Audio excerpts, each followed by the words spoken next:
بسم اللہ الرحمن الرحیم۔ السلام علیکم ناظرین، آج کی ویڈیو میں ہم صحابہ اکرام رضی اللہ عنہم کے بارے میں بات کریں گے۔ ناظرین، ائمہ محدثین کے اقوال کے تناظر میں صحابی کی جو تعریف حافظ ابن حجر رحمہ اللہ نے کی ہے وہ سب سے جامع ہے۔ چنانچہ ان کے الفاظ ہیں: صحابی وہ ہے جس نے حالت ایمان میں رسول اللہ صلی اللہ علیہ وآلہ وسلم سے ملاقات کی ہو اور اسلام ہی پر فوت ہوا ہو۔ خود انہوں نے وضاحت کی ہے کہ اس تعریف سے صحابہ میں ہر وہ شخص داخل ہے جس کی آپ صلی اللہ علیہ وآلہ وسلم سے ملاقات ہوئی، خواہ اسے طول و مصاحبت حاصل ہوا ہو یا کم،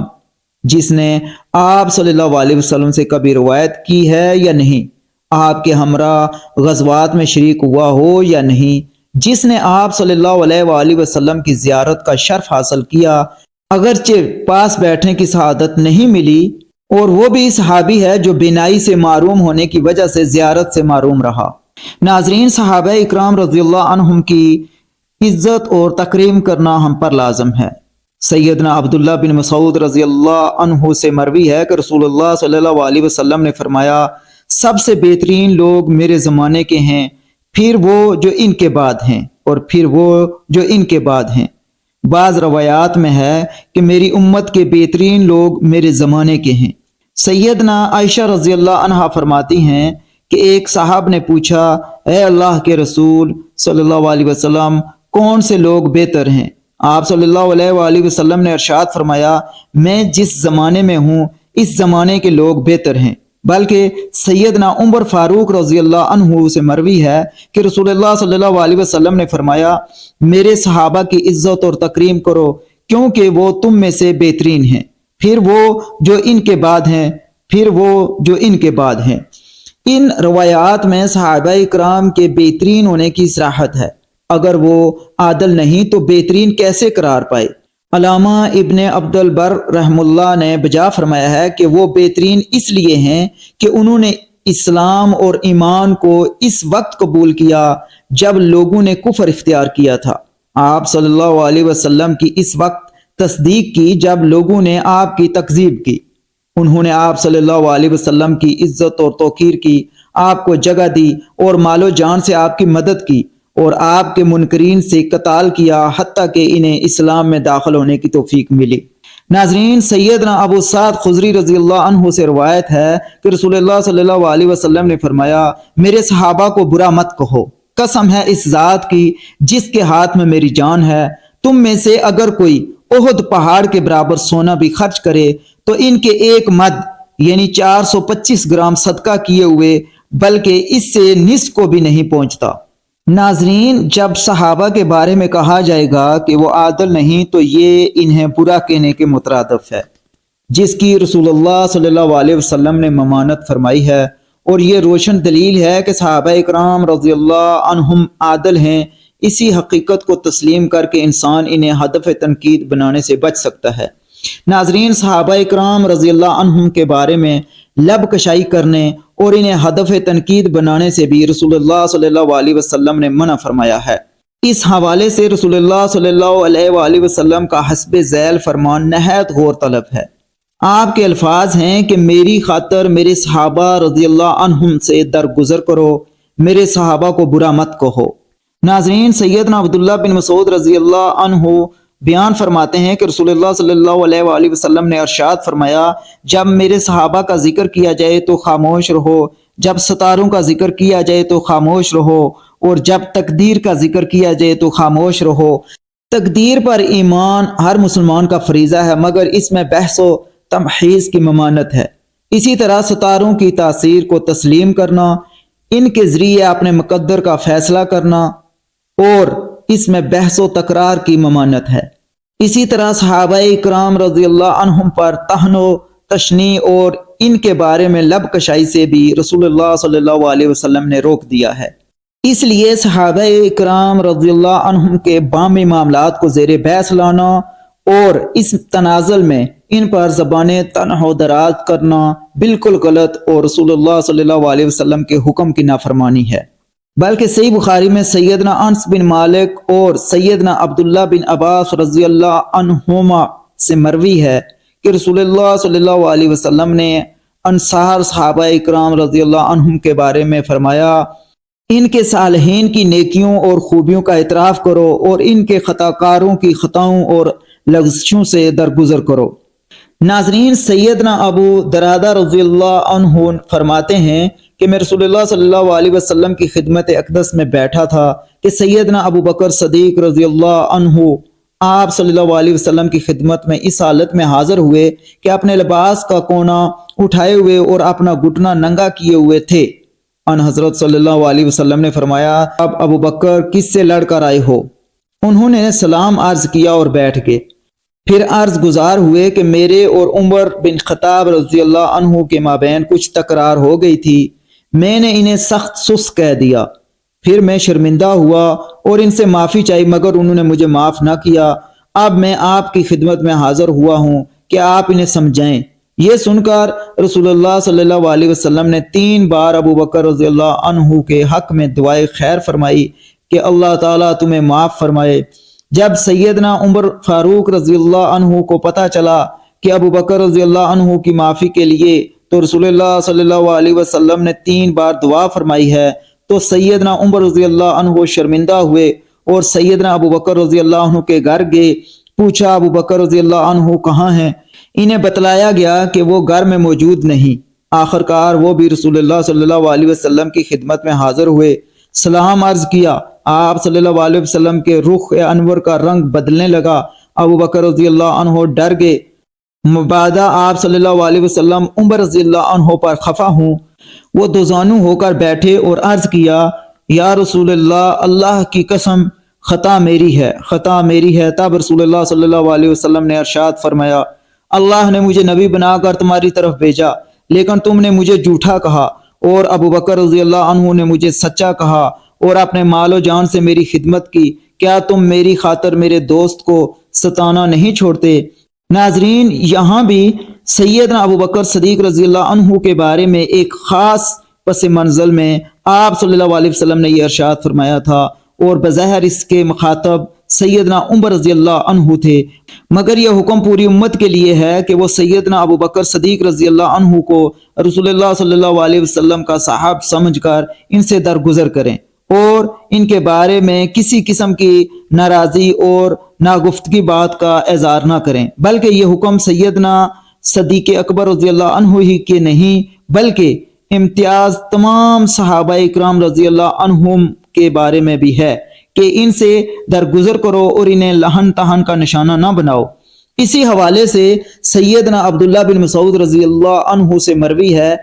کہ رسول اللہ صلی اللہ علیہ وسلم نے فرمایا، کوئی شخص مجھ سے میرے کسی صحابی کی شکایت نہ کرے، میں چاہتا ہوں کہ میں تمہاری طرف نکلوں تو میرا دل صاف ہو۔ اسی بات کا حکم آپ صلی اللہ علیہ وسلم نے سب صحابہ اکرام رضی اللہ عنہم کے بارے میں دیا ہے اور ان کے بارے میں اپنی زبانوں کو بند رکھنے کی تاکید کی ہے۔ ناظرین، صحابہ اکرام رضی اللہ عنہم کی تعظیم و تکریم، ان سے محبت اور مودت ایسا مسئلہ نہیں کہ اسے معمولی سمجھ کر نظر انداز کیا جائے، بلکہ یہ تو مسلمانوں کے دین اور ایمان کا حصہ ہے۔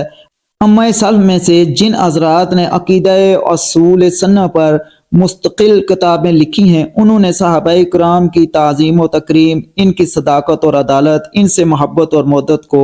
دین کا ایک بنیادی اصول قرار دیا ہے۔ ناظرین، سیدنا انس رضی اللہ عنہ فرماتے ہیں کہ رسول اللہ صلی اللہ علیہ وسلم نے فرمایا، انصار سے محبت ایمان کی علامت ہے اور انصار سے بغض نفاق کی علامت ہے۔ ناظرین، سیدنا معاویہ رضی اللہ عنہ سے روایت ہے کہ رسول اللہ صلی اللہ علیہ وسلم نے فرمایا، جو انصار سے محبت کرتا ہے وہ میرے ساتھ محبت کے باعث ان سے محبت کرتا ہے، اور جو ان سے بغض رکھتا ہے وہ میرے ساتھ بغض رکھنے کی وجہ سے ان سے بغض رکھتا ہے۔ ناظرین، انصار صحابہ اکرام رضی اللہ عنہم سے محبت ایمان کی علامت اور ان سے بغض نفاق کی علامت اس لیے ہے کہ وہ بڑے مشکل وقت میں رسول اللہ صلی اللہ علیہ وسلم پر ایمان لائے، اپنی جان پر کھیل کر آپ صلی اللہ علیہ وسلم کو مدینہ طیبہ آنے کی دعوت دی۔ منافقین مدینہ اسی بنا پر ان سے عداوت رکھتے تھے۔ ان سے محبت رسول اللہ صلی اللہ علیہ وسلم سے رشتہ داری کی بنیاد پر نہیں بلکہ خادم اسلام ہونے اور رسول اللہ صلی اللہ علیہ وسلم کی خدمت گزاری اور وفا شعاری کے نتیجے میں ہے۔ انصار صحابہ کرام رضی اللہ عنہم سے محبت ہی ایمان کی علامت نہیں بلکہ سب صحابہ کرام سے محبت ایمان کی علامت اور ان سے بغض نفاق کی علامت ہے۔ ناظرین، سیدنا علی رضی اللہ عنہ فرماتے ہیں کہ رسول اللہ صلی اللہ علیہ وسلم نے میرے بارے میں فرمایا، مجھ سے وہی محبت کرے گا جو مومن ہوگا اور وہی بغض رکھے گا جو منافق ہوگا۔ سیدنا ابو ہریرہ رضی اللہ عنہ فرماتے ہیں کہ میری والدہ دولت ایمان سے سرفراز ہوئیں تو میں نے رسول اللہ صلی اللہ علیہ وسلم سے عرض کیا، ہے اللہ کے رسول دعا فرمائیے، اللہ تعالیٰ میری اور میری والدہ کی محبت اپنے مومن بندوں کے دلوں میں پیدا فرما دے اور مومنوں کی محبت ہمارے دلوں میں ڈال دے۔ چنانچہ رسول اللہ صلی اللہ علیہ وآلہ وسلم نے دعا فرمائی، ہے اللہ اپنے اس بندے یعنی ابو ہریرہ اور اس کی والدہ کی محبت اپنے مومن بندوں کے دلوں میں ڈال دے اور ان کے دلوں میں مومنوں کی محبت ڈال دے۔ سیدنا ابو ہریرہ رضی اللہ عنہ فرماتے ہیں کہ اس دعا کی برکت سے کوئی مومن نہیں جو میرا ذکر سن کر یا مجھے دیکھ کر مجھ سے محبت نہ کرتا ہو۔ ناظرین، سیدنا انس رضی اللہ عنہ فرماتے ہیں کہ میں نبی کریم صلی اللہ علیہ وسلم سے اور ابو بکر اور عمر رضی اللہ عنہما سے محبت کرتا ہوں اور امید رکھتا ہوں کہ ان سے محبت کی بنا پر میں ان کے ساتھ ہوں گا، اگرچہ میں ان کے اعمال جیسے عمل نہیں کر سکا۔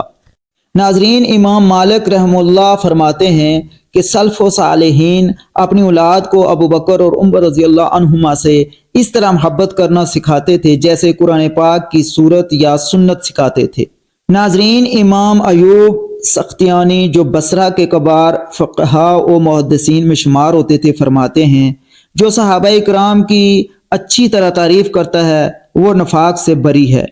اور جو ان میں سے کسی ایک کی تنقیص کرتا ہے وہ بدعتی ہے اور سنت اور سلف و صالحین کے طریقے کا مخالف ہے۔ مجھے خطرہ ہے کہ اس کا کوئی عمل قبولیت کے لیے اس وقت تک آسمان پر نہیں جائے گا جب تک وہ صحابہ اکرام رضی اللہ عنہم سے محبت نہ کرے اور ان کا دل صحابہ اکرام کے ساتھ بغض سے پاک نہ ہو۔ ناظرین، امام عبداللہ بن مبارک رحمہ اللہ نے فرمایا ہے، ایمان و تسلیم کے بعد دو خصلتیں ہیں جس میں وہ پائی جائیں گی، امید ہے وہ نجات پائے گا، ایک سچ اور دوسری اصحاب محمد صلی اللہ علیہ وآلہ وسلم سے محبت۔ ناظرین، اللہ تعالیٰ نے قرآن مجید کی سورۃ توبہ اور آیت نمبر 117 میں فرمایا، اللہ تعالیٰ نے یقیناً نبی صلی اللہ علیہ وآلہ وسلم اور مہاجرین اور انصار کی توبہ قبول فرمائی جنہوں نے مشکل گھڑی میں بھی نبی صلی اللہ علیہ وآلہ وسلم کی پیروی کی۔ اس کے بعد کے قریب تھا کہ ان میں سے ایک فریق کے دل ٹیڑھے ہو جائیں، پھر اللہ تعالیٰ نے انہیں معاف کر دیا، بلا شبہ وہ ان پر بہت شفقت کرنے والا نہایت رحم والا ہے۔ ناظرین، اسی طرح ایک اور مقام پر ارشاد فرمایا، اور وہ لوگ جو ایمان لائے اور انہوں نے ہجرت کی اور اللہ کی راہ میں جہاد کیا، اور وہ لوگ جنہوں نے جگہ دی اور مدد دی، وہی سچے مومن ہیں، انہی کے لیے بخشش اور باعزت رزق ہے۔ اور جو لوگ بعد میں ایمان لائے اور ہجرت کی اور تمہارے ساتھ مل کر جہاد کیا تو وہ بھی تم ہی میں سے ہیں۔ اس آیت میں اللہ تعالیٰ نے مہاجرین اور انصار صحابہ اکرام رضی اللہ عنہم کو پکا مومن قرار دیا اور ان کے لیے بخشش اور رزق کریم کا اعلان فرمایا۔ پھر جنہوں نے صلح حدیبیہ کے بعد ایمان قبول کیا، ہجرت کی اور جہاد کیا، انہیں بھی سابقین اولین مہاجرین اور انصار ہی کا ساتھی قرار دیا گیا ہے، گویا وہ بھی بخشش اور رزق کریم پانے میں ان کے ساتھی ہیں۔ ناظرین، اللہ سبحانہ تعالیٰ قرآن مجید میں فرماتے ہیں، تم میں سے کچھ وہ تھے جو دنیا چاہتے تھے اور تم میں سے کچھ وہ تھے جو آخرت چاہتے تھے۔ یہاں ان حضرت صلی اللہ علیہ وسلم کے حکم کی مخالفت میں پہاڑی سے اتر کے مال غنیمت جمع کرنے والے صحابہ اکرام کے عمل کو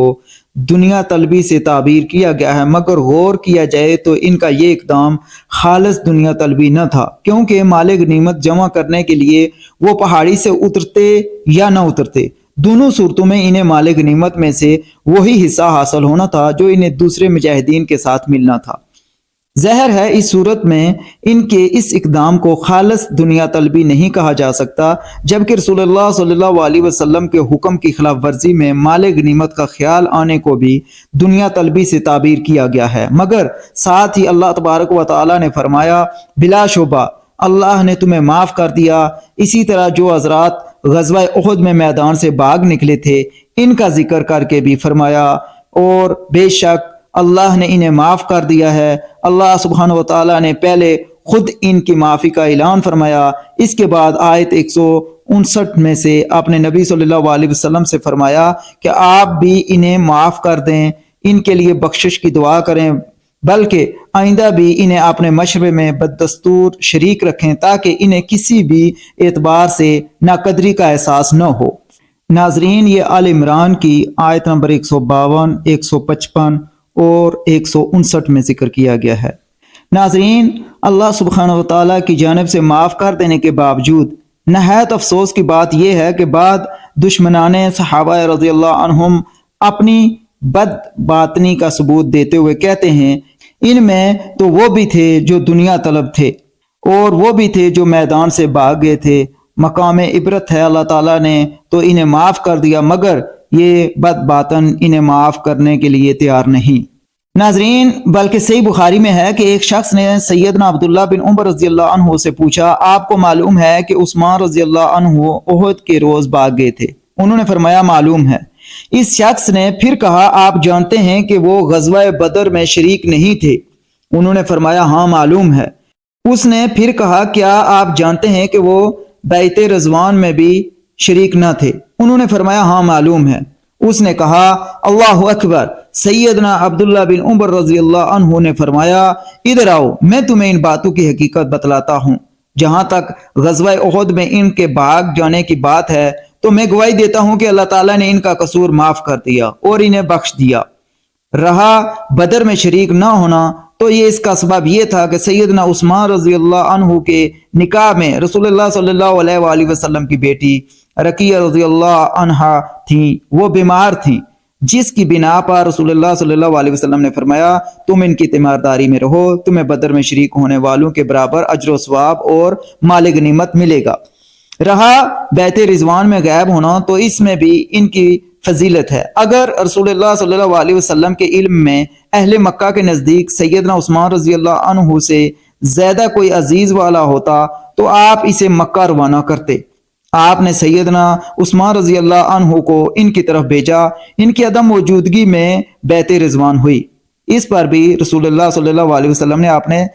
سیدھے ہاتھ کی طرف اشارہ کیا اور فرمایا یہ عثمان رضی اللہ عنہ کا ہاتھ ہے، اور اسے آپ نے بائیں ہاتھ پر مارا اور فرمایا یہ عثمان رضی اللہ عنہ کی بیعت ہے۔ پھر سیدنا ابن عمر رضی اللہ عنہ نے فرمایا یہ تینوں جواب تم اپنے ساتھ لے جاؤ۔ ناظرین، اسی طرح سیدنا عائشہ صدیقہ طاہرہ مطہرہ رضی اللہ عنہ پر تہمت کے معاملے میں سیدنا مستہ رضی اللہ عنہ بھی عبداللہ بن ابی منافق کے شیطانی پھندے میں پھنس گئے تھے۔ سیدنا صدیق اکبر رضی اللہ عنہ ان سے قرابتداری اور ان کے فقر کی وجہ سے ان کی مالی مدد کیا کرتے تھے۔ جب جناب مستہ رضی اللہ عنہ نے عبداللہ بن ابی کی ہم نوائی کی تو سیدنا صدیق رضی اللہ عنہ نے ان کا روزانیہ ان کی مدد یعنی بند کر دی اور عہد کر لیا کہ اللہ کی قسم آج کے بعد میں مستہ رضی اللہ عنہ پر کبھی کچھ خرچ نہیں کروں گا۔ اسی پس منزل میں اللہ سبحانہ و تعالیٰ نے فرمایا اور تم میں سے فضیلت اور وسعت والے اس بات پر قسم نہ کھائیں کہ قرابت والوں اور مسکینوں اور اللہ کی راہ میں ہجرت کرنے والوں کی مالی مدد بند کر دیں، اور لازم ہے کہ معاف کر دیں اور درگزر کریں۔ کیا تم پسند نہیں کرتے کہ اللہ تمہیں بخشے، اور اللہ بے حد بخشنے والا نہایت مہربان ہے۔ جب یہ آیت نازل ہوئی تو سیدنا ابو بکر صدیق رضی اللہ عنہ نے کہا کیوں نہیں، میں تو پسند کرتا ہوں کہ اللہ تعالیٰ مجھے بخش دے۔ چنانچہ انہوں نے وہ وظیفہ دوبارہ جاری کر دیا اور فرمایا میں اس میں کبھی کمی نہیں کروں گا۔ بلکہ طبرانی کی روایت میں ہے کہ سیدنا ابو بکر صدیق رضی اللہ عنہ نے ان کا وظیفہ پہلے سے زیادہ کر دیا۔ ناظرین، سیدنا حاطب بن ابی بلتہ رضی اللہ عنہ سے راز فاش ہو جانے کے حوالے سے جو خوفناک غلطی سرزد ہوئی تھی اس پر سیدنا عمر فاروق رضی اللہ عنہ نے تو یہاں تک کہہ دیا کہ ہے اللہ کے رسول صلی اللہ علیہ وسلم، اس نے اللہ تعالیٰ اور اس کے رسول سے اور مومنین سے خیانت کی ہے، اجازت دیجئے میں اس کا سر قلم کر دوں۔ مگر رسول اللہ صلی اللہ علیہ وسلم نے فرمایا عمر، کیا حاطب رضی اللہ عنہ اہل بدر میں سے نہیں؟ اللہ تعالیٰ نے بدریوں کے بارے میں فرمایا جو چاہو کرو، میں نے تمہیں معاف کر دیا ہے۔ ناظرین، حافظ ابن حجر نے ثابت بن حارث انصاری کے حالات زندگی میں لکھا کہ انصار کا ایک آدمی منافق ہو گیا۔ اس کا بھتیجا رسول اللہ صلی اللہ علیہ وسلم کی خدمت میں حاضر ہوا اور شکایت کی کہ میرا چاچا منافق ہو گیا ہے۔ آپ صلی اللہ علیہ وسلم نے ارشاد فرمایا، وہ غزوہ بدر میں شریک ہوا ہے، امید ہے کہ اسے معاف کر دیا جائے گا، یعنی اللہ تعالیٰ اسے رجوع کی توفیق عطا فرمائے گا اور اس کی معافی کی سبیل پیدا کر دے گا۔ ناظرین، سیدنا سعد بن ابی وقاص رضی اللہ عنہ تشریف فرما تھے کہ کچھ لوگوں نے سیدنا علی رضی اللہ عنہ کے متعلق ناروا باتیں شروع کر دی۔ سیدنا سعد رضی اللہ عنہ نے فرمایا، رسول اللہ صلی اللہ علیہ وسلم کے صحابہ کے بارے میں بد کلامی نہ کرو۔ ہم سے رسول اللہ صلی اللہ علیہ وسلم کی موجودگی میں غلطی سرزد ہوئی تھی تو اللہ تعالیٰ نے یہ آیت نازل فرمائی کہ اگر اللہ کا نوشتہ پہلے نہ لکھا جا چکا ہوتا تو جو کچھ تم نے کیا اس کی پاداش میں تم کو بڑی سزا دی جاتی، اور مجھے امید ہے کہ اللہ کی رحمت ہمارے بارے میں سبقت لے گئی۔ ناظرین، ہم یہ قطعاً نہیں کہتے کہ صحابہ اکرام رضی اللہ عنہم معصوم ہیں۔ صحابہ اکرام رضی اللہ عنہم سے جب رسول اللہ صلی اللہ علیہ وسلم کے حیات طیبہ میں فروغ گزشتیں ہوئیں بلکہ سخت نوعیت کے افعال بھی سرزد ہوئے،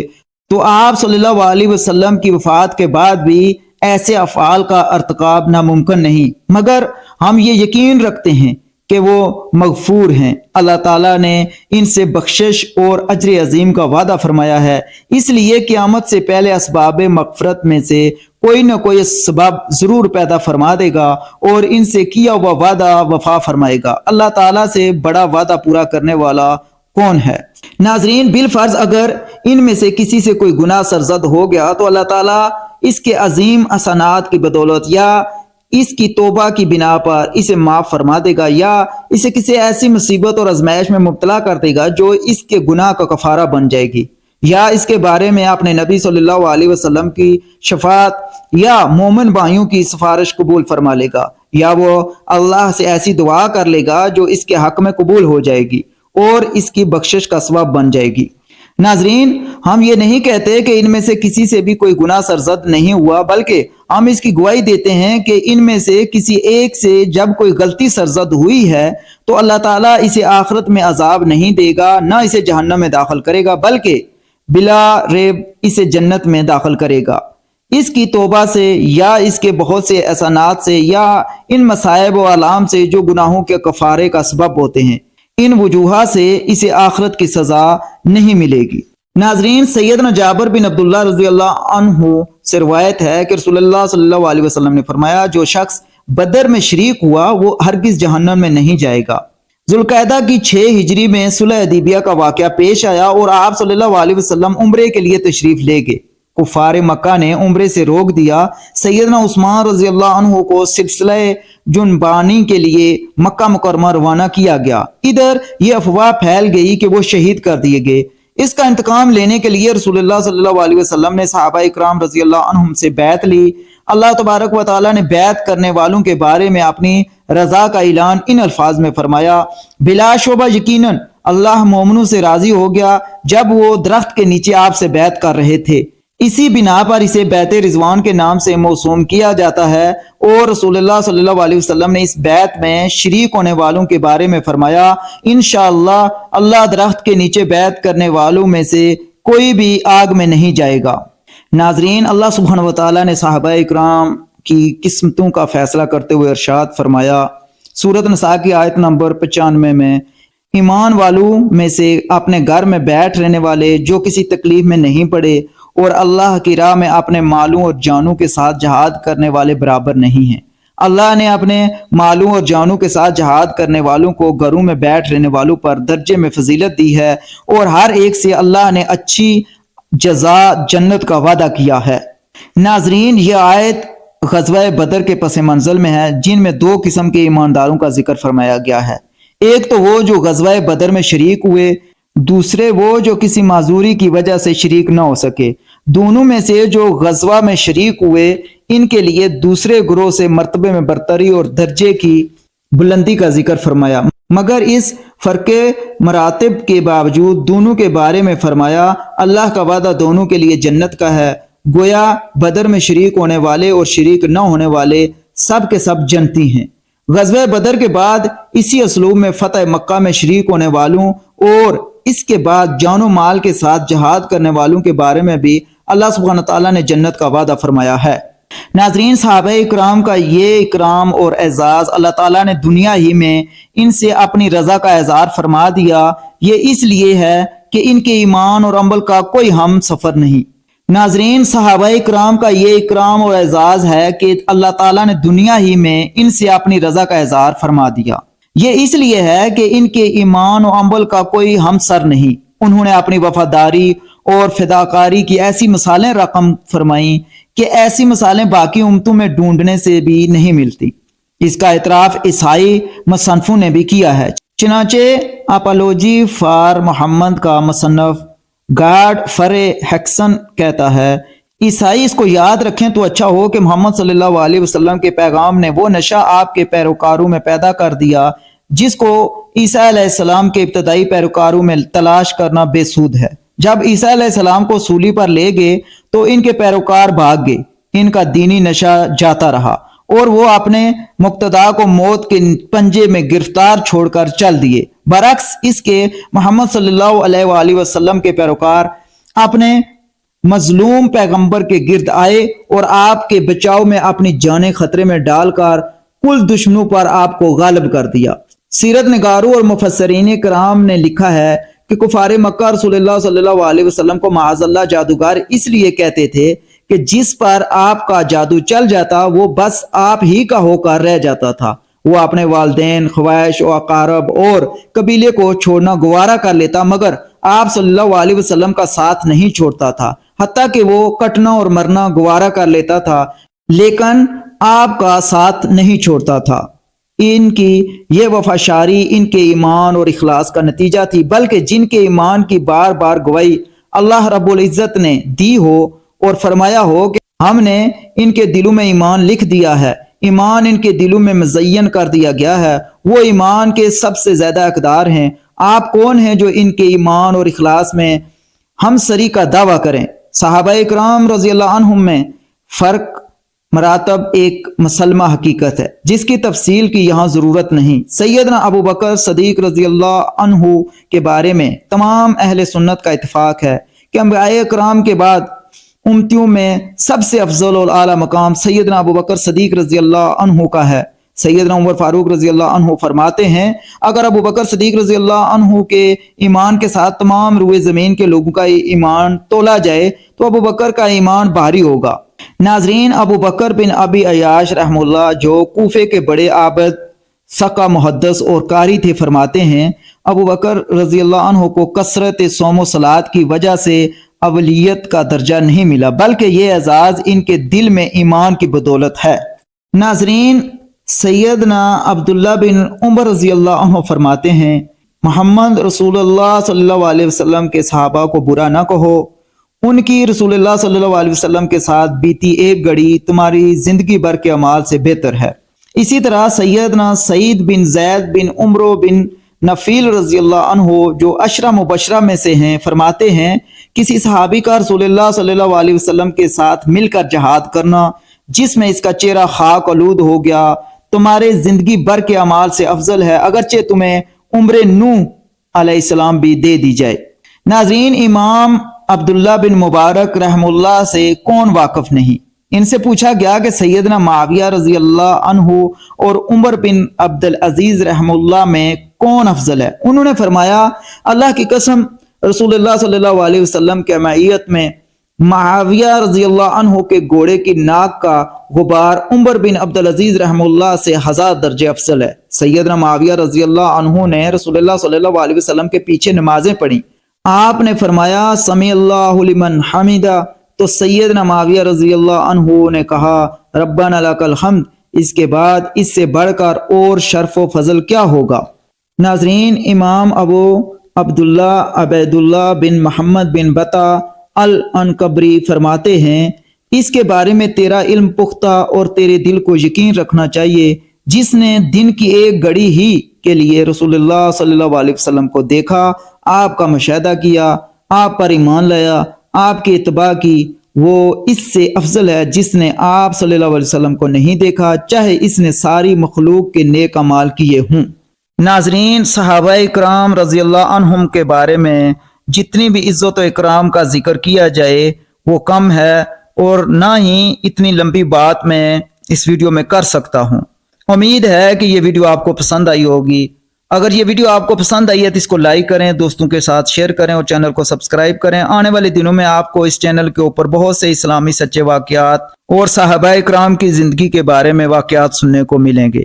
جزاک اللہ۔